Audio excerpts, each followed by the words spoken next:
que é pior, o jornalismo brasileiro ou o judiciário brasileiro? Vejam o caso do Lulinha. O filho do Lula, apelidado de Lulinha, foi colocado mais uma vez, por coincidência em cima das eleições, como sempre acontece, em uma investigação. Tentaram ferrar com o filho do Lula no caso do INSS. 48 pessoas foram indiciadas, o filho do Lula não está no meio. Diziam que o filho do Lula tinha roubado os aposentados. Não é verdade. Mesmo assim, com base em fofoca, o senhor terrivelmente evangélico André Mendonça, colocado no STF pelo Jair Bolsonaro, ordenou a quebra de sigilo do rapaz. Quebrou-se o sigilo dele, vazou e nada aconteceu com quem vazou. E sequer o Mendonça pediu desculpas por ter quebrado o sigilo de uma pessoa inocente.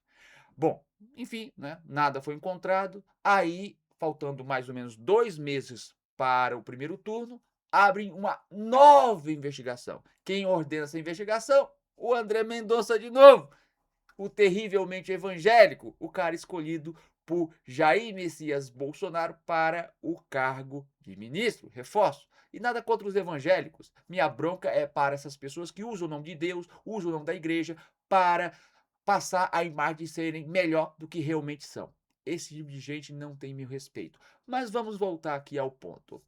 O tal, né, do André Mendonça agora manda a Polícia Federal investigar o Lulinha em relação à suposta acusação de tráfico de influência, corrupção. Mas por quê? Como assim? Estão acusando agora o Lulinha de ter conversado, veja bem, com o pessoal do Ministério da Saúde para que remédios à base da maconha fossem comprados.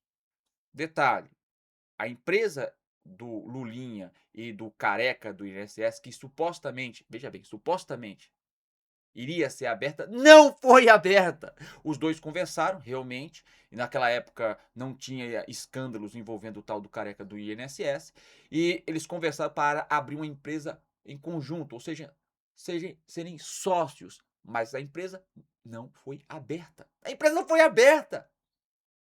Mesmo assim, porque eles conversaram, o Mendonça disse: não, tenta aí uma investigação contra esse rapaz. Faltando mais ou menos 2 meses para o primeiro turno. Rapaz, claro, dando muitos elementos para o tal do Flávio Bolsonaro levantar de novo o discurso de combate à corrupção. Agora, detalhe: esse tal de Flávio Bolsonaro exigiu 134 milhões do Vorcaro, até agora o político que mais pediu dinheiro ao tal do Vorcaro, ou exigiu, e o Mendonça, por acaso, não ordenou uma operação na casa do Flávio.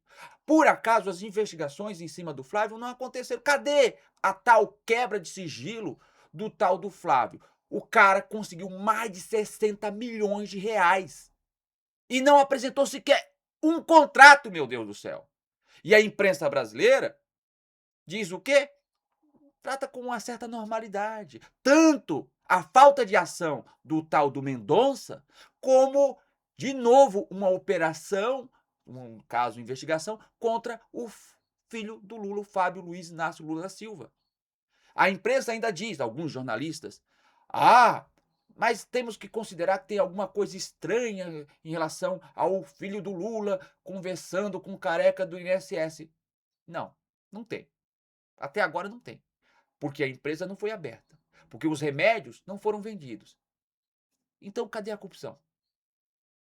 Meu Deus, cara. E toda eleição é a mesma putaria. Já foi dono da Friboi, já foi dono de Ferrar de Ouro, já foi dono de Fazenda, já foi dono da TIM. Toda vez a mesma coisa. Lava Jato também já abriu processo contra o rapaz. Aí depois que passa as eleições, simplesmente, o caso é esquecido. E aí, na próxima eleição, reabre.